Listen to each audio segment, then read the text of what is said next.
सभी उपस्थित गुरुमुख भाई बहनों को सप्रेम जय सच्चिदानंद जी। आप सभी गुरु के प्यारों के हृदय मंदिर में विराजमान श्री परमहंस दयाल महाराज जी के पावन श्री चरणारविंदों में इस दासी का श्रद्धा युक्त नमन स्वीकार हो। श्री परमहंस गुरुदेव जी निराकार साकार, जिनकी पद नख ज्योति से आलोकित संसार, परम पुरुष पूरन धनी आनंद घन सुख रूप, सर्वारंभ में पूजिए पावन चरण अनूप, सर्वारंभ में पूजिए श्री सतगुरु चरण अनूप। बोलो जयकारा बोल मेरे श्री गुरु महाराज की जय। विचारवान गुरुमुख भाई बहनों, मनुष्य स्वभाव से ही सुख की ओर आकर्षित होता है, खुशी आनंद की ओर आकर्षित होता है। उसका कारण है कि सुख खुशी आनंद के स्रोत सतचित आनंद परमात्मा का ये अंश है।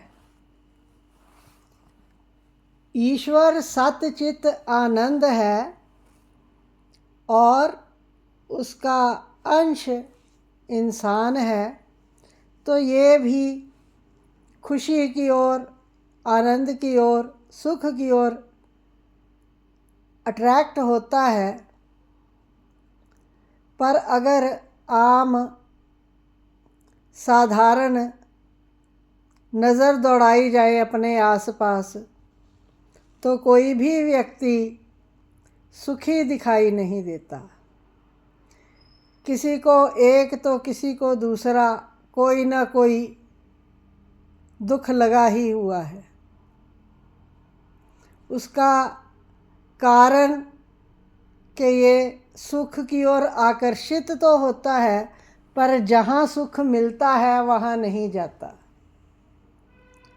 सांसारिक विषय वासनाओं में, सांसारिक कार्य व्यवहार में, सांसारिक खुशियों में सुख की तलाश करता है, जहाँ वास्तव में सुख है नहीं।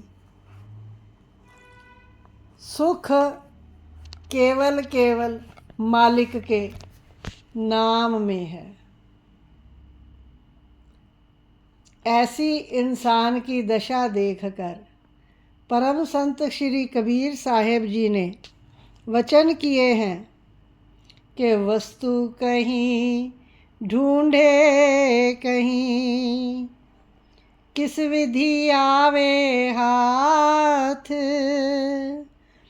कहे कबीर तब लीजिए जब भेदी लीजिए साथ, कहे कबीर तब पाइए जब भेदी लीजिए साथ।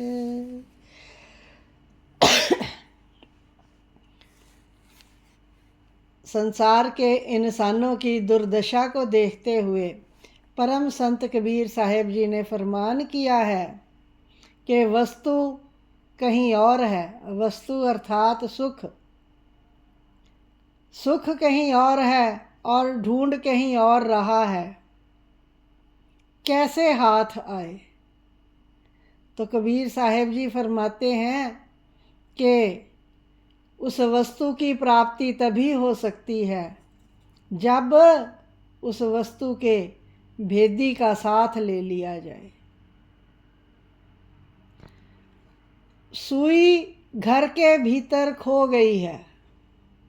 अब चूंकि घर में अंधेरा है तो उसको बाहर गली में ढूंढना, आंगन में ढूंढना कहाँ की समझदारी है।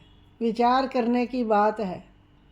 जहाँ वस्तु गुम हुई हो वहीं पर तो मिल सकती है, वहीं पर खोज की जानी चाहिए। और सुख जिसकी तलाश हर आदमी कर रहा है वो प्रत्येक आदमी के अंदर है, भीतर है। भीतर खोजते नहीं, बाहर ढूंढते हैं। सुख आनंद का स्रोत प्रत्येक के अंदर है। जब अंतर्मुखी होएंगे तो उस सुख का पता भी चलेगा और उस आनंद का रस भी प्राप्त कर सकेंगे।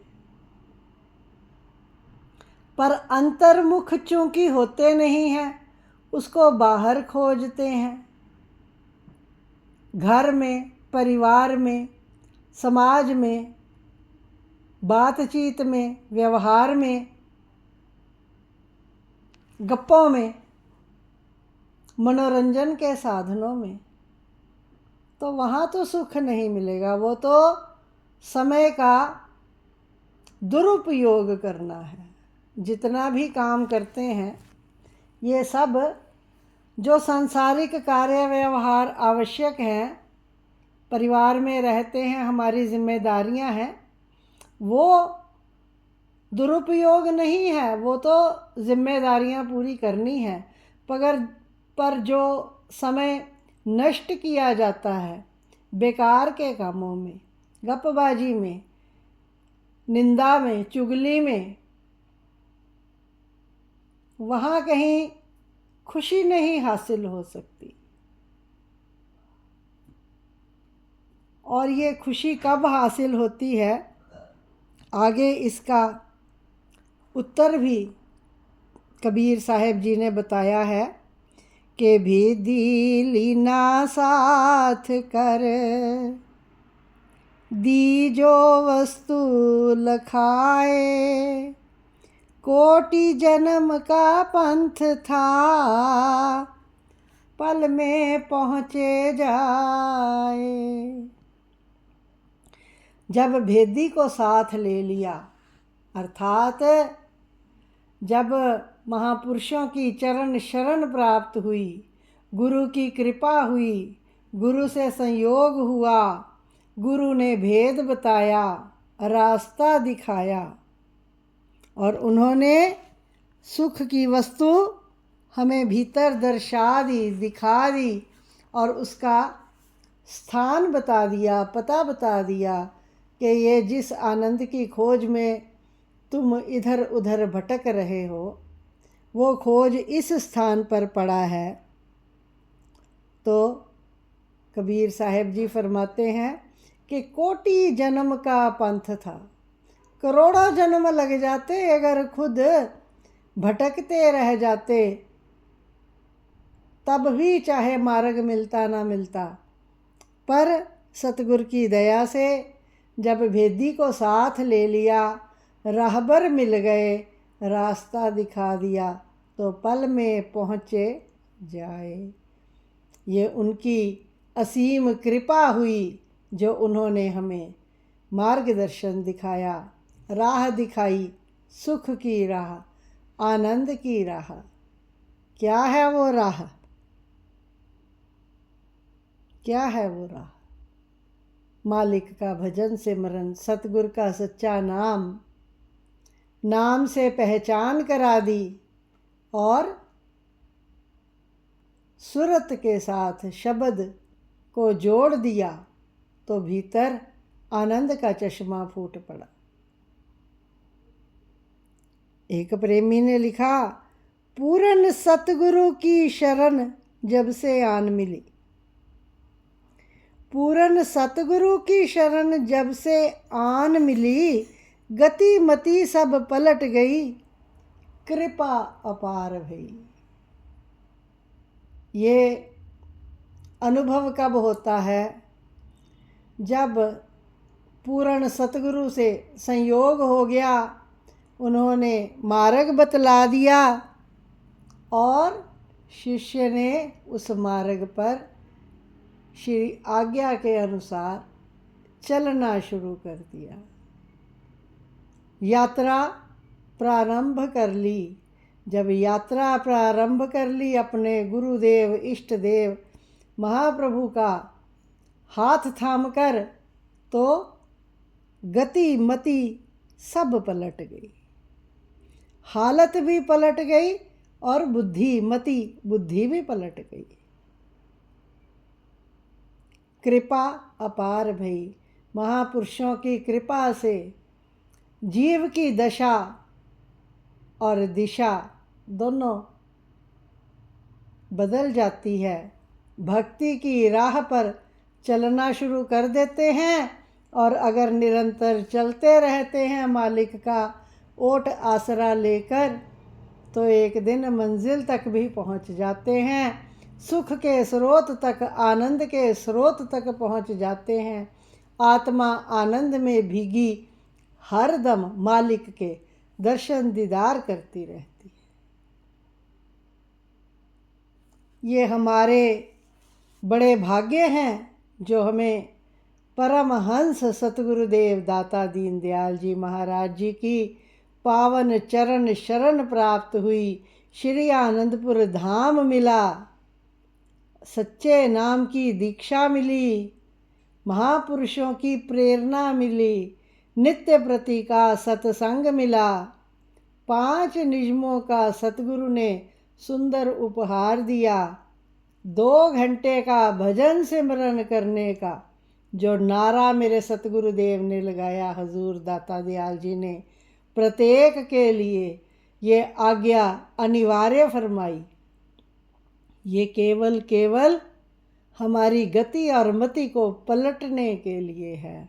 हम सभी गुरुमुखों का ये फर्ज है, धर्म है, कर्तव्य है कि हम उनकी आज्ञा के अनुसार चलते हुए अपने जीवन को वैसा बना लें जैसा कि हमारे इष्ट देव महाप्रभु चाहते हैं। वो हमें जहाँ लेकर जाना चाहते हैं, वहाँ पर जैसी हालत हमारी होनी चाहिए वैसी हालत हम बना लें और सतगुरुदेव की प्रसन्नता प्राप्त करें।